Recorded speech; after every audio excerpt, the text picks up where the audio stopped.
The Minnesota Timberwolves beat the Denver Nuggets in 6 games, which is kind of an unexpected finish because a lot of people, including myself, expected Denver to probably win in 6 games, maybe even seven.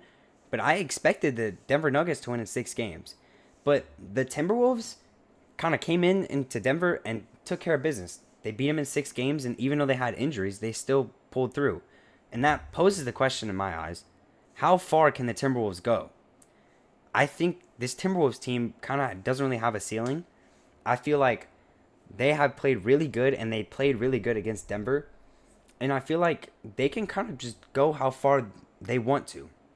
I think they have this interesting series with interesting matchups against the Spurs, but I feel like if they have, good defense and good setups, they can easily win this series. And they're getting back Ant, and Ant is a key piece.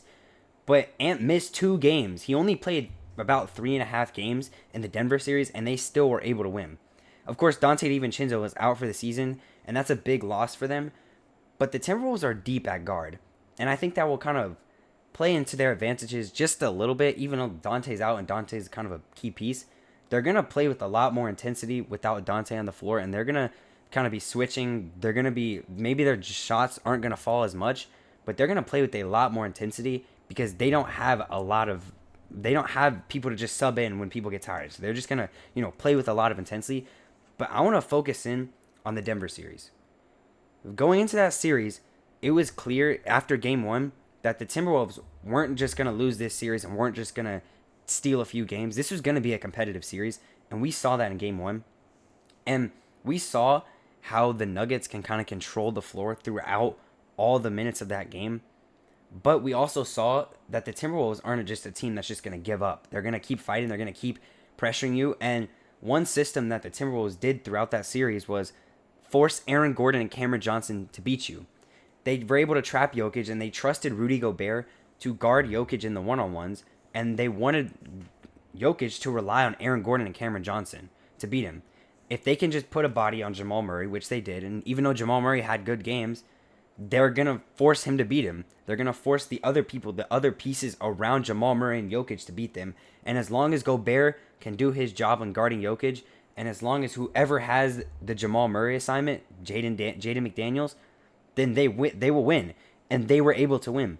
They were able to go into that series, and they were able to lose. They were able to afford to lose game one, but then win game two, win game three, and then also win game four. Without and Ant gets hurt in that game four, and of course Ayo Dosunmu had a crazy game, and I don't think Ayo Dosunmu will have a game where he'll just be able to take over like that. But that just kind of shows how the Timberwolves don't really have a ceiling. Like, I think their ceiling could really be the NBA championship, and I'm wholeheartedly sticking by that because the system that they kind of rolled out against Denver was a system that forces the Nuggets to rely on everybody else but their stars. And we saw how uncomfortable Jokic was against Gobert in that series. And we saw how uncomfortable Jamal Murray was in that series, getting guarded by Jaden McDaniels, getting caught on switches. And even without Ant, they were still able to win a closeout game in game 6 at home. The Timberwolves are a scary team because they lost Dante. They lost Ant. And in a game 6, in a closeout game where really momentum is in Denver's favor at this point because Denver wins game 5 and you're without some of your 2 key pieces and they just go in and handle business. And I think that is kind of a recipe for success for the Timberwolves. They forced Jokic to be uncomfortable. They forced Jamal Murray to be uncomfortable. And they were able to just do what they needed to do offensively without their star player. And now I think it's a very important thing to note that Julius Randle can take over at any game. He is a consistent 20-point per game scorer throughout the last few years of his career, and he can take over. And I feel like people kind of can sometimes forget that because they have Ant, and Ant's their top scorer. But Julius Randle can take over. We saw Jaden McDaniels can take over. And I think that's kind of an important matchup when we go look at when they go play the Spurs. And I think this Spurs series coming up is a very important series for them. This series will kind of determine if they're actually a good contending team because this Spurs series isn't going to be an easy one. This will probably be one of the hardest series that they'll face all season long. And this will be kind of a real test for them if they can really hang. And I think game 1, which is happening right now, is a real test for them. Now, when you look at the matchups, Wemby's going to be guarded by Gobert. And if there's any center in the NBA that I trust guarding Wemby, it's Rudy Gobert. Now, I don't think Rudy Gobert will fully be able to neutralize Wemby like he was doing to Nikola Jokic at times, but I feel like he'll slow Wemby down, which will kind of slow down that whole Spurs system that kind of can rely on Wemby at times. But one thing I will say about that Spurs system that it's kind of scary, that they don't always rely on Wemby. Wemby is a very important piece. That team, like that offense kind of revolves around Wemby, but we saw earlier in the Portland series, when Wemby goes down with a concussion, Dylan Harper takes over. And the Spurs are a very deep team, and they have very deep guards that can just take over in a moment's notice. And so I think by slowing down Wemby, the Timberwolves get an advantage, but the Spurs have a lot of other pieces that the Timberwolves will need to worry about. Like, for example, you have De'Aaron Fox, and a lot of people seem to forget who De'Aaron Fox is. Before he goes to the Spurs and kind of takes a back seat to Wemby, he was leading the Kings. He won Clutch Player of the Year. He was the very first ever Clutch Player of the Year, and he can take over in a moment's notice. He can give you a solid 20 points a night if he wants to, and when he's asked to, and if he even needs to, he'll give you 25, and that's scary. But I think the Timberwolves have an advantage there because they have Jaden McDaniels. Like Anthony Edwards said, you have Kevin Durant, we have Jaden McDaniels. Jaden McDaniels is an elite defender, and he showed that in the Denver series, guarding Jamal Murray up and down the court every time Jamal Murray was on the floor, and I think he can do that with De'Aaron Fox.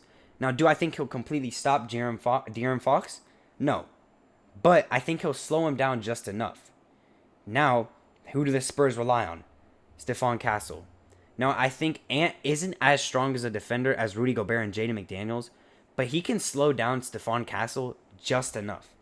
Stephon Castle is entering his second year. He's in his second year right now, and I don't think he's at that level yet where you can rely on Stephon Castle to go get you enough buckets, and more than enough buckets, if De'Aaron Fox and Wemby aren't having a good game. And I think we'll see that a lot in this series. I think we'll see games where Wemby will be having a very good game, and I think we'll see games where Wemby's not having a good game. And I think it's the same with De'Aaron Fox. I think both of them will have their moments, and both of them will have their moments where the shots just aren't falling. Rudy Gobert is getting rebounds. He's playing good defense. Same with Jaden McDaniels. He's playing good defense. He's forcing them to be uncomfortable. And I think at that point, who do the Spurs rely on? Now, you do have Devin Vassell and Julian Champagnie, but that's where I think Julius Randle and Ayo Dosunmu come in. Obviously, Ayo Dosunmu was out for game 1, and that's when you have the Mike Conley matchup. But this is where I think it's a really important thing to note, that I feel like the Timberwolves can allow Julian Champagnie, as much as a good three-point shooter he is, they can allow Julian Champagnie to beat them. You can put your worst defender or slowest defender or, maybe not as good of a defender on him, and you can use that defender that's on him to help with Wemby, to help with slashers. And as long as you just put a good contest, that's all you need. Even though he's a really good shooter, you want to force him to beat you. And it's the same with Devin Vassell. Devin Vassell, I don't think he's going to be able to have as much of an impact as he did in the Portland series, because he's going to be getting guarded by either Ayo Dosunmu or Julius Randle. And I think that's already a tough matchup for him, and he's already not on that same kind of ball handling level that Stephon Castle and De'Aaron Fox are. So I already kind of think that he's going to be somewhat neutralized in this series. Now, that's just a hypothetical. That is in a perfect world how the Timberwolves can win.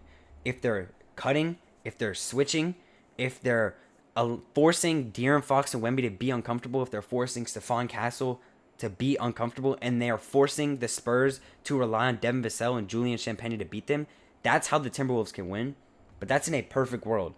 And the NBA isn't as perfect as a team just rolling out the best system. Now, what I think will more happen is, yes, Gobert will have his moments where he is completely neutralizing Wemby. He is stopping Wemby, but I also think that Wemby will have his moments where he is just being able to bully Gobert. And I think one of the problems with this Timberwolves team and the reason they didn't win as many games this year is because Gobert is an offensive liability, and there's no secret to that. And I think when you lose on Dante DiVincenzo, yes, you can play with a little bit more intensity, but you lose another offensive scoring option that the Timberwolves just don't really have. Like, the Timberwolves' problem for years, ever since Mike Conley has started to regress, is point guard. And they haven't been able to address the point guard position. They haven't been able to put a solid point guard around Ant and with Ant. And Ant is not like a primary point guard. I think Ant will play really well this series. I think Ant will whoever is guarding Ant will struggle in this series a lot, and I think Ant will just do whatever he wants in this series. And similar to Julius Randle, they don't really have somebody that can guard Julius Randle up and down the floor like the Timberwolves do with the Spurs. But I think one of the problems is the Spurs play fast and the Spurs play aggressive. And the Spurs, yes, they're a little undersized. I know they have Wemby, but they are kind of undersized in that front five. But that doesn't really matter because they play aggressive and they swipe at the ball and they are good. They are a really good team and they know how to play around that. And Ant, I feel like will struggle a little bit in this series. If Ant can't get going, who do the Timberwolves rely on? Yes, they have Julius Randle, but if Julius Randle isn't going, then you rely on Jaden McDaniels. And yes, Jaden McDaniels had a 30-point game, but is he really that much of a reliable option? Now when you look at the bench for the Timberwolves, they have Naz Reid. And Naz Reid is an interesting kind of player for me because, yes, he can give you a solid 20, or not 20, it's like 14, 15 points a night, 12 points a night. But he's not the guy I want at the end of the game. Oh, yeah, Naz Reid's going to take the final shot. No, and Naz Reid isn't crazy good on defense. And that's why he's a sixth man. That's why he's the sixth man of this team, and he's never really gotten that starting role. Even though, I know they have Julius Randle, Rudy Gobert, he's not the starting guy for this team because he's a little undersized, and he doesn't really give them that production that they need at that position. Now, I think this will be a really good series because the Spurs have kind of the counterpart of the Timberwolves. They play fast, and they shoot the ball really well. And if the Timberwolves aren't making shots and they're getting outpaced, they're going to lose. They're going to lose some games. But it's the same with the Spurs. If the Spurs aren't making shots and the Timberwolves are playing really good defense, they're helping when they need to help, they're causing Wemby to be uncomfortable, then we'll see the Spurs lose this series and we'll see the Spurs drop a few games. And if that is the case, then what's next? The Timberwolves will have to face either the Lakers or the Thunder. Now, it is being reported that Luka will probably miss all of next round, which is a big loss for the Lakers. So we can assume that the Thunder will probably win that series in 5 or 6 games. And so if they play the Thunder, that will be a really tough matchup for them. Because they don't have kind of a showstopper. Well, they have Jaden McDaniels, but I don't really know where else do you go? Because then you have to have somebody to guard Jalen Williams. Then you have to have somebody to guard Chet, Isaiah Hartenstein. And yes, as much of a liability that Lou Dort can be sometimes, he can still shoot the ball. You can't just leave him wide open because he will make it. And I think that's a very tough series when you look at it because they have somebody to guard Ant. They have a Lou Dort that can guard Ant. They have somebody to guard Jaden McDaniels. They have somebody to guard Gobert. They have somebody to guard Julius Randle. And they have somebody to guard Ayo Dosunmu. And I feel like we're going to see kind of a repeat of last year. And that's that the Thunder just have a more complete team than the Timberwolves. And that was kind of the problem that a lot of people kind of looked at the Timberwolves. One of the problems was they were kind of an incomplete team.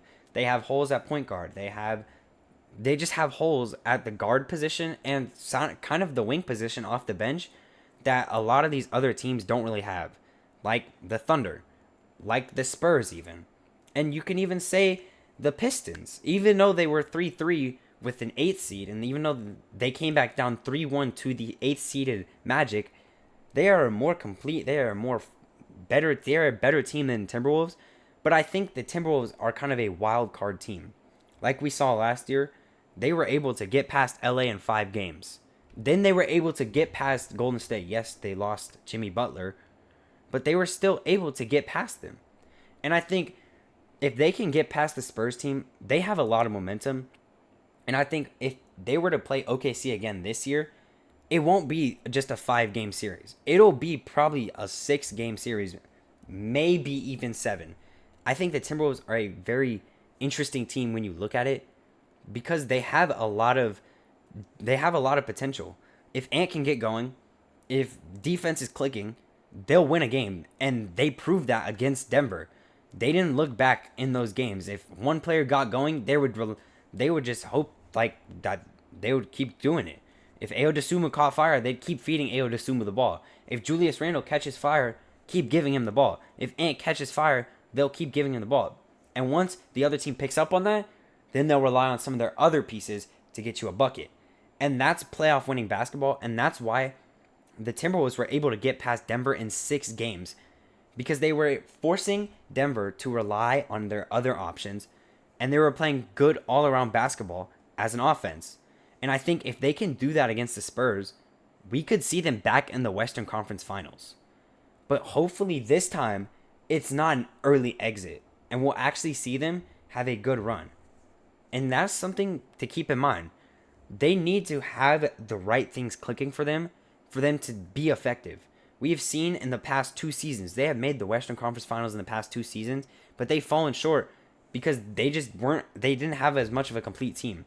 In 2024, against the Mavericks, they didn't have as much of a complete team, as much of a deep team that the Mavericks had, and they just got outplayed. Then you trade Karl Anthony Towns for Julius Randle, and you make the Western Conference Finals again, but it's the same problem. They're not as deep of a team. You go into this year, you trade for Ayo Dosunmu, but then you lose Dante DiVincenzo. They're not as deep of a team, and I think that will kind of come up to struggle against OKC. But I think in the Spurs series, kind of those lack of depth that they kind of have can get hit just a little bit. I think this series will be really close. But if the Timberwolves can hit on defense, if they can make shots, if Ant can have a good game, if someone can just step up that can help Ant, I think the Timberwolves can win this series.